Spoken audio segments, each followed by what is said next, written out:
This is a video I've been wanting to make for a while because I've noticed on the internet in some military surplus collector circles there seems to be a bit of confusion regarding the Japanese 7.7mm round, such as confusion regarding like where it or when it was introduced, what kinds of weapons it was chambered in, whether or not it was a copy of some other previous round, specifically the 303 British is what's usually referred to. So I thought I'd just make this video to attempt to clear up some of the confusion for anybody who's interested in the subject of Imperial Japanese arms and ammunition and whatnot.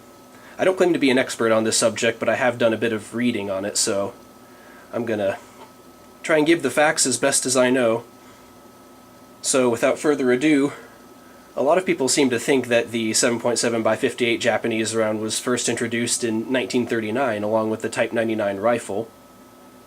But that's actually not quite true. It actually predates the Type 99 Arisaka rifle by about a decade or so. Because you see, in the 20s, the Imperial Japanese Army had noticed that the Imperial Navy was starting to use .30 caliber, specifically 303 British chambered Vickers and Lewis machine guns for their aircraft to shoot down the increasingly modern and more advanced aircraft of those days. And the Imperial Army realized that their current 6.5mm round was not quite up to the task. So they thought they might as well develop a .30 caliber cartridge of their own, and that led to the development of the first version of the 7.7x58mm round, which is the Type 89 round. This one right here.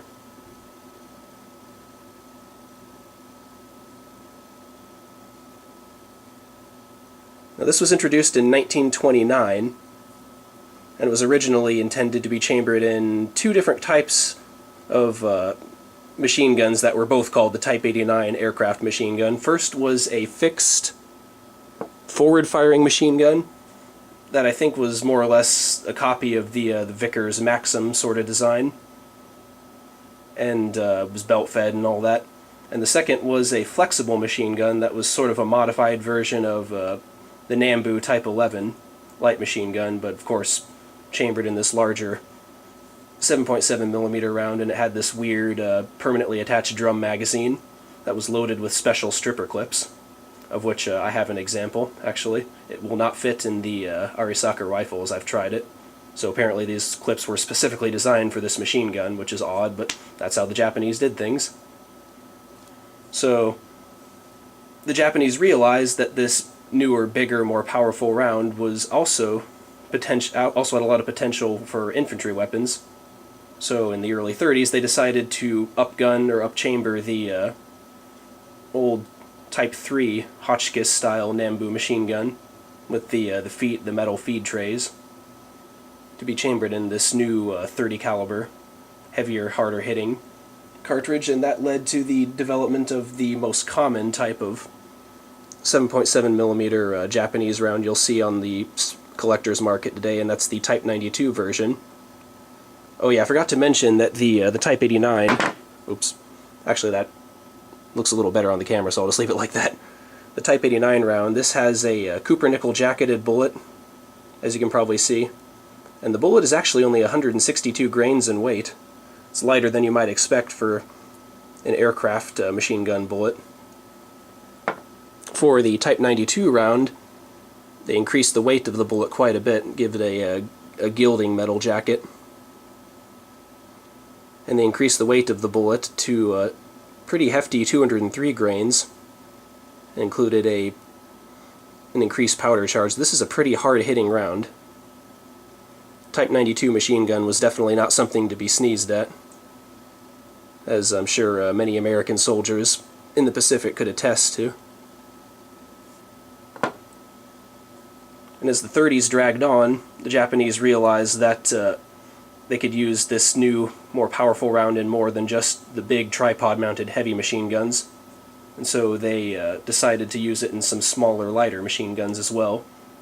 And the first to use it was the Type 97 tank machine gun, which was sort of a modified copy of the Czech-designed ZB-26 light machine gun, of which they'd captured some examples in their war in China, as they were being used by the Chinese. Apparently the Imperial Army was impressed by this design and decided to use it as a tank machine gun for their armored vehicles to replace their older Type 91 tank machine gun, which was based on the Type 11, and it was in 6.5mm. So apparently what they first tried to do is use the regular straight box type magazine of the ZB-26 and use the semi-rimmed. Oh, I should have mentioned before, these are both semi-rimmed, not fully rimless rounds. As you can see here, the rim does kind of stick out a little. Camera would focus, there it is. The rim does sort of stick out pretty noticeably beyond the main base of the case there. For some reason the Japanese really like semi-rimmed rifle rounds and machine gun rounds, so first couple versions of the 7.7 were semi-rimmed rather than rimless. The Japanese realized that the semi-rimmed Type 92 round did not feed very reliably from the box magazines of the ZB-26 sort of type of light machine gun, so they just decided to make it a fully rimmed case, and that produced the Type 97 version of the 7.7x58, which is a fully rimless case. The camera will focus. As you can see, the rim does not stick out, or I guess you could call this a rim. Even on a rimless case, it doesn't stick out nearly as much. But otherwise they kept the same 203 grain bullet, the same pretty hefty powder loading. This is still a pretty hard-hitting round. And this was what they used in the Army, specifically. I think the Navy used 8mm Mauser or something. The Army used in their Type 97 tank machine guns, and 2 years later when they introduced the Type 99 Nambu light machine gun, they also used this round in it as well. And also in 1939 they finally decided to start using the 7.7mm round in rifles, and that's what brings us to probably the most well-known version of the round, the Type 99 rifle round,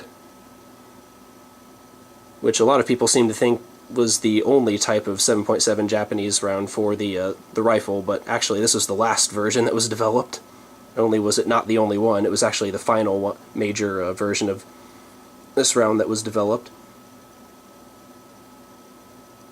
And you might be able to tell that the bullet on the rifle round is actually quite a bit differently shaped from the machine gun bullet. You can see it has sort of a thicker look to it, thicker, bulkier look to it, a different sort of ogive compared to the machine gun bullet. And you might think that this means the rifle round has a heavier bullet than the machine gun one, but actually it's lighter.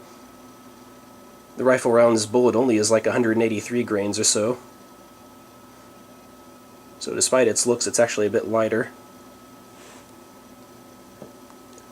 As to why the Japanese adopted a specific rifle loading for the Type 99 rifle, apparently these machine gun rounds, the Type 92 and Type 97 machine gun rounds, were a little bit too high pressure and powerful for the Type 99 rifle. Now I know that the Arisaka, the post-Type 30 Arisaka rifle action is considered to be one of the strongest out there, but apparently the Japanese themselves considered the action to be a little too weak to handle repeated firings of these big heavy machine gun rounds, so they developed the Type 99 rifle round, which is a little bit lighter, lower recoil, a little bit cooler of a load, specifically for the rifles.